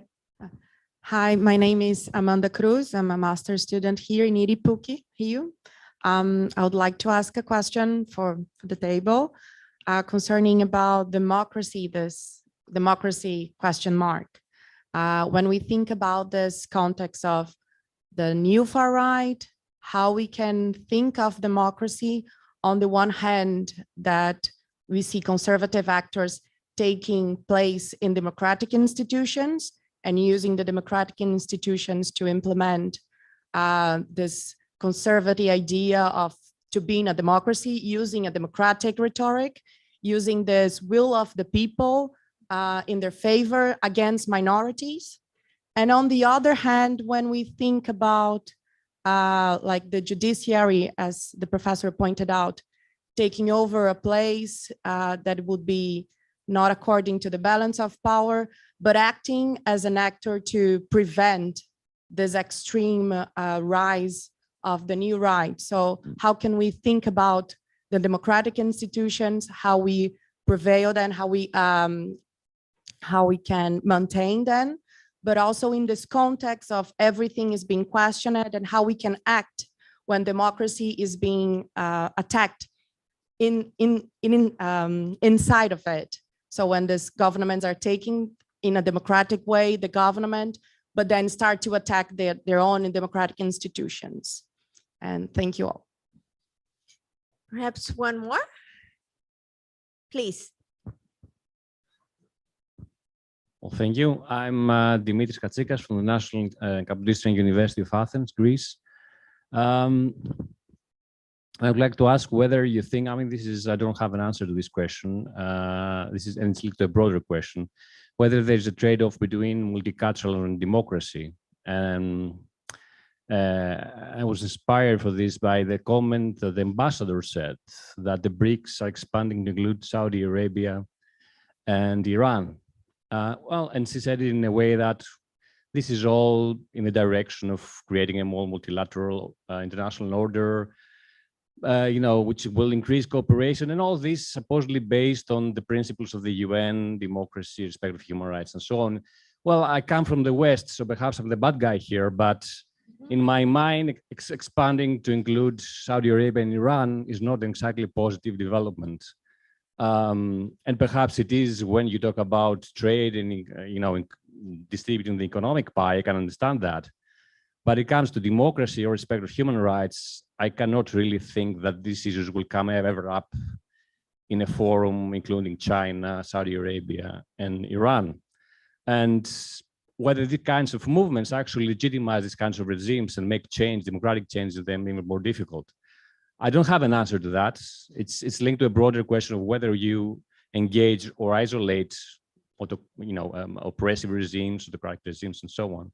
So, but it's also related to things that Jose talked about and Tiziano as well, the difficulties of even regional institutions to cope with these issues. If you have violators within the institution, how possible is it then to actually bring about change? Thank you.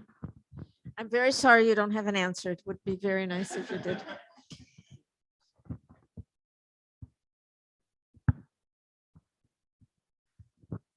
Thank you very much. My name is Nicola Bilotta. I'm a former YAI colleague of Tiziano and now working for the European University Institute with Bettina, so colleagues everywhere. Just following up on Dimitri's comment, I think there is an underlying question that we need to ask each other. Enlarging this BRICS club would bring anything to the multilateral system. This country have completely different ambition, completely different economic structure, completely different democratic paradigm, anything you want. So maybe they can align on very specific issue in the world economy. Today, honestly, I have no idea. I think it's more like a symbolic, power move, but I'm not expecting anything pragmatic or relevant from this club. But also, my question, Dimitri, to follow up also on another comment is, the European Union has always selectively decided to engage with less democratic countries, right? We are treating Iran and Saudi Arabia differently. But my question is there a difference? Thank you. Let me just Andrea. I just do a very brief question, then connecting, because we do have to speak that we had the experience of Bolsonaro, and it does make a difference. And just to put in a word that, of course, it's in between situation. How can you go against that? How can you fight in the way extreme, domestically or internationally, but without isolating? So in a way, it's the same question, but then I just want to make as an extra thing, the question of Argentina right now also in Milei, because we've been thinking a lot of, because all these regional initiatives, I mean, it's not only about Brazil, and we do have someone like praising Bukele that might become the next president. So just, I think these cycles of democratic elections are key. What Bettina said, like if you have key countries in the region, you cannot do anything anymore. But should we really just pretend nothing's happening? Thank you. Yeah, let me just add to these extremely interesting questions. I was actually going to ask about Milei. I was going to ask you, Briceño, how do these institutions work and how can we advance a regional agenda in terms of making multilateral institutions stronger and supporting democracy if the next leader in Argentina is Milei? I was also going to ask the same question to our ambassador, Maria Luisa. How could the government's agenda for the region be impacted by the election? And I know it's a delicate question to ask an ambassador, but we are, of course, here academics that can say stupid things, and it's okay.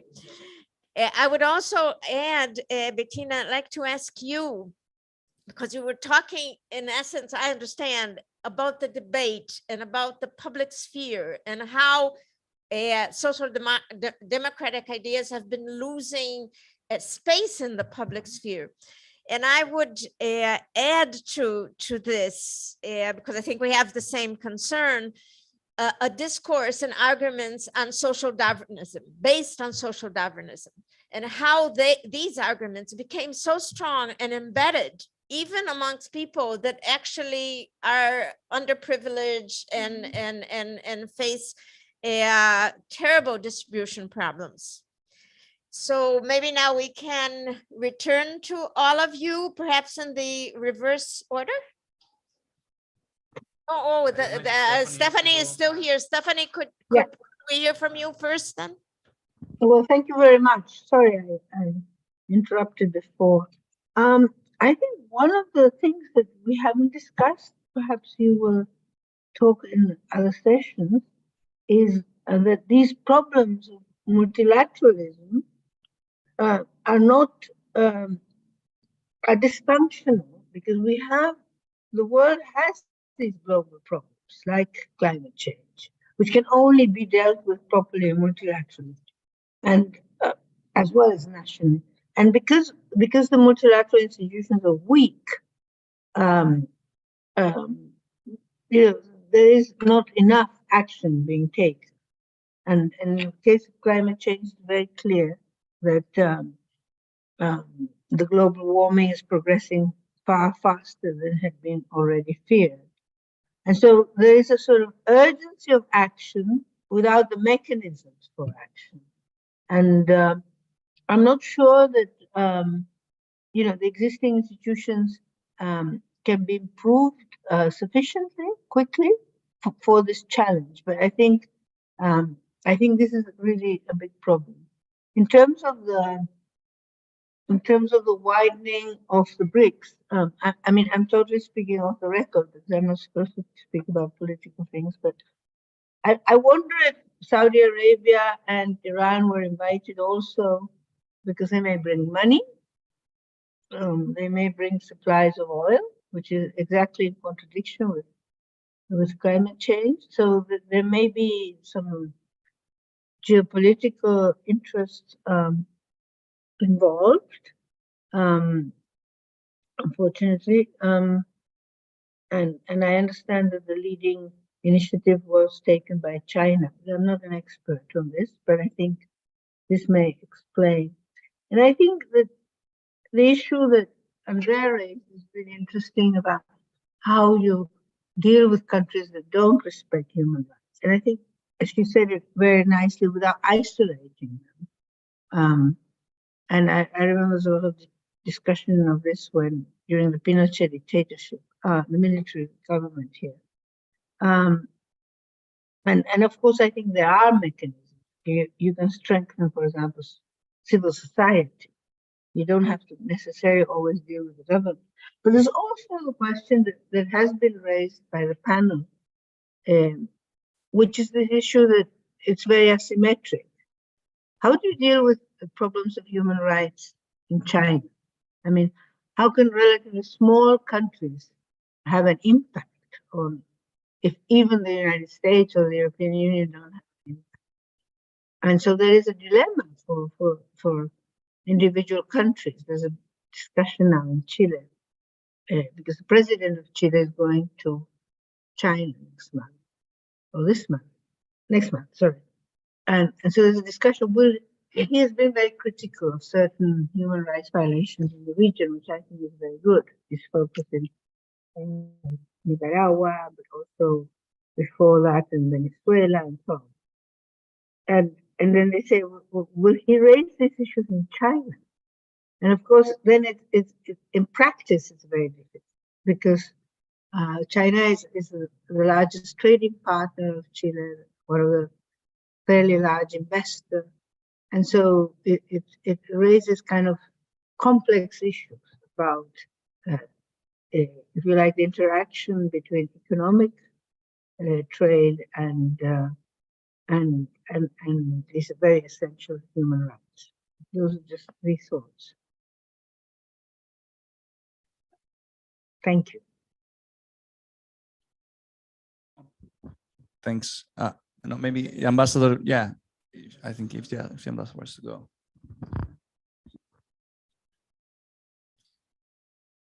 Maria Luisa, do you need to leave? Não, eu queria responder agora, Mônica, porque eu posso rapidamente. Claro, claro. Answer the questions because I really need to leave. Yes, and I have the answers here right on the tip of my tongue. Can I? Unless if you allow me, I'm going to be very brief. It's okay, please. And I thank the gentleman and also my colleague from the European Parliament for giving me the floor now. Thank you very much. Well, the first question was on the role of Brazil as a key player or as a regional leader.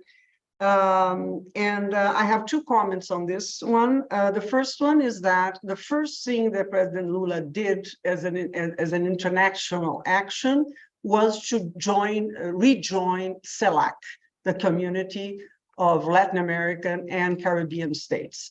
This is because the integration of our region of South America and Latin America and the Caribbean has always been a priority of our traditional foreign policy, which has been recovered by this government. But also recalling that Article 4 on our Constitution, which states all the guidelines of our foreign policy, the last one refers exactly to the priority of the integration of the Latin America for Brazil. So this would be the first question. The second question was this concern about democracy and what can be done about this. The first thing is the realization that democracy is not a given and that it cannot be taken for granted. So we need to be permanently vigilant. And I do believe that what has happened in the United States of America, in Brazil, and also in Europe, were called our attention to these facts, that it's not a given, it's not something that we earned and that it's finished. No, we must be taking care and nurturing democracy every day, every moment. How? Well, through debates like this one, through more information and with more education, and less disinformation and less fake news. With regard to the expansion of the BRICS, Brazil has a tradition of engaging and not isolating. This is the first point. Secondly, the expansion of the BRICS was a very pragmatic move, and it was very well discussed within the BRICS themselves. And yes, part of this was the resources, as one of the gentlemen mentioned. It is first of all, there's representation from the different regions and sub-regions of the world. So you're going to notice that it's quite balanced in that respect. And also, of course, the resources. You know, there is the BRICS Development Bank that requires more resources, and definitely having richer partners is always very positive. Also to say that Brazil has always been working with the G77 and China. And through this mechanism, throughout many years, since the 60s, 70s, we have made many common decisions, especially within with regard to the economic issues and the development issues. And we speak exactly the same language in that regard. It is true that in the third commission of the UN, the G77 doesn't operate as well as in the second committee. But within the second committee, and the BRICS is more about development and economy and less about politics. This seems for me very coherent with everything we have been doing. Whatever problem you may see on this, in this regard, you will see it in all the international organizations, which is the politicization and the selectivity in which we deal with all these matters. And last but not least, the fact that we have in the same group, Iran and Saudi Arabia is also something that creates a new space for dialogue and exchange between two traditional rivals in the region. Finally, Monica, just your question about Brazil and Argentina and what may happen. What I would say is that Brazil and Argentina have such a solid relation. It's so intertwined that there's no way that one country can escape from the other. So we have to deal with each other. So it's not only about the trade exchanges, but it's also about, for instance, ABAC, that I would like to recall, which is the Brazil and Argentina Agency on Nuclear Accountability and Surveillance. So I think that's something that not many people know about, but it's extremely important. So we'll have to deal with whichever president is elected in Argentina, and we'll see how it goes. But I'm certain that we'll find a very pragmatic way to deal with it. And I thank you for giving me the floor now, Monica, and apologies. Thank you so much, Maria Luisa. Now, unless anybody else. No, thanks so much. I will be brief because I think already some things have been touched on. I agree with Dimitris that the Brazil and the other members, more democratic members of the BRICS, will face the challenge of overcoming the tension between democratization of multilateral order and promotion of democracy. And I think it's a tension that has been that also the West, most traditionally has faced, as we were talking about the democracy summit hosted by Biden. I think it will face similar challenges to come to the region.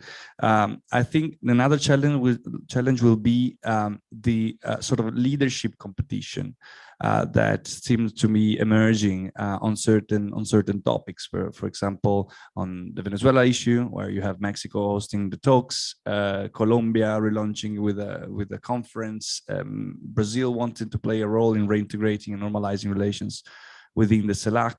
And I think it will be particularly crucial for particularly these three main countries to find a way to overcome sort of this desire for leadership in sorting out crisis, but also the environmental issue, for example, where you have in the green transition, when you have Petro proposing to end immediately, the reliance on fossil fuels, and on the contrary, you have on the other side you have Lula sort of pulling the brakes and saying, yeah, we should do it in a more transitioned way. And regarding the issue of democracy and right-wing movements that Amanda has raised, sorry if I sound sort of provoking, but I think that's an angle, those are lenses that may be used, but should also be overcome. And when it comes to dealing with multiple turmoil in different countries, because it's true, definitely for the case of Brazil, we've seen it all, that right-wing populism can represent a great challenge to democracy, but so can be left-wing populism. And we've seen what happened in Peru. Of course, there was sort of obstructionism towards Pedro Castillo, but I'm not sure if a coup d'etat was the right choice the right decision to make in order to preserve the vote of the people of Peru. Same happens in Bolivia, which I have some doubts about. Of course, the process in 2019 in which the OAS had, unfortunately, a very negative role in eventually ousting Evo Morales without strong evidence of fraud. And of course, Janine Añez then, as a right-wing leader, demolished sort of the democratic principles. But also during the Luis Arce administration, there have been some strains. And not to speak about Nicaragua, Venezuela, and Cuba, of course, where there are very, very serious situations. And not to speak about the fact that the Bukele model, for example, is super appealing to anybody. Bukele himself comes from the FMLN, former guerrilla party, and then transitioned to a right-wing party as a platform to be elected, and now can be appealing to Sandra Torres, a member of the Internacional Socialista in Guatemala, to Xiomara Castro, as well, very left-wing leader, and to Ian Topic in Ecuador, who's definitely right-wing. So I think we would make a favor to the regional analysis and the ability for regional institutions, particularly to the OAS, by sort of de-ideologizing the problem with the democracy in the region. But that's my particular perspective. And I think the Guatemala case offers a great opportunity for the OAS, because it's the first crisis in recent years in which the OAS is openly denouncing and dealing with what's going on from a right-wing establishment in terms of democratic challenge to the votes of the people. And I think if this opportunity is well used, it can regain sort of the legitimacy that it had lost by mostly focusing on Venezuela, Bolivia, Nicaragua, and sort of overlooking what was going on in other more conservative ruled countries, and it could benefit from, I think, regional integration and dealing with the crisis. Thanks. Thank you so much. So Now, okay, Bettina. Yeah, so very quickly, the first question about the role of Brazil in regionalism. I think that it was very obvious that when there was a change of government and priorities, that regionalism came on stall. So it is clear that without Brazil, the regionalism doesn't really have the same impetus. And so there's a very, very strong role. What I wonder, and actually it was interesting that Andrea had a PhD student, is that this predominant role of Brazil is not also sometimes an obstacle to the integration. Like in Europe, we are kind of lucky because we have several big states. So it's kind of a division of power in the region stronger. But okay, that's another question. Amanda Cruz, the democracy, and also from that is undermined also within. We have this problem also in the European Union, is particularly with like Poland and Hungary, and we have this clauses for, but particularly now in this COVID pandemic financial means. This is called Recovery and Resilience Facility. So these are like massive funds. And there was a clause on the rule of law. So when the country doesn't follow these rules of law, and it was particularly in the case of Poland, that they were undermining the justice system, and also in regard to minorities, and so that they wouldn't get the money until they change it again, and in Hungary it's still an ongoing battle. But so I mean, within the European Union, as long we have money to distribute, you have an instrument, and outside it's probably similar. Like for example, I worked also in the development committee in the European Parliament, and there we visited Sudan, and there was this Darfur crisis, which was a strong genocide that was actually promoted by their own government. So what happens then? The EU doesn't give development money to the government, but gives it to NGOs that promote democracy and help things. So it's kind of like this, that the EU can promote democracy also outside trade and clauses and things. What was then? The trade-off, I think many people talked about it. I had the same thoughts and feelings like you, but I thought the ambassador said something very interesting in that regard, that of course these Arab countries bring funds and bring it probably also for the BRICS bank. And maybe it's also interesting in changing the predominance of the dollar in the international system, that they can then make more pressure to change this. That's the only like positive thing that I could think about it. Then I think the rest, then I have from Monica about the social democracy. I think that really the people felt like no nos representan, no, they don't represent us, and then that they have no way to change the system unless to go extremely radical and to vote even for parties that don't represent them, but that would maybe break the system, like Trump in the end, in fact, kind of broke the multilateral system that we knew, no? Even if it's maybe doesn't promote the values that they wanted, but at least change something, change it radically. And I contribute to that. For the social, I'm not so totally lost hope about the Social Democrats. I see, for example, in the case of Austria, we have all of a sudden popping up communist votes in different parts of Austria that are very ultra-conservative, and that gave a pressure to the Social Democrats to change the leadership and the program, So now, okay, the question is if now this new young left-wing leader will actually succeed to win the votes, or if it will be the same disaster as Corbyn or Benoît Hamon in France, which they had like a more left-wing leader that then completely didn't win the votes, So that, I don't know,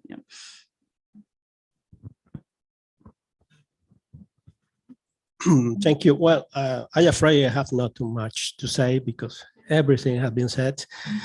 What I'm thinking, well, just very quick about BRICS.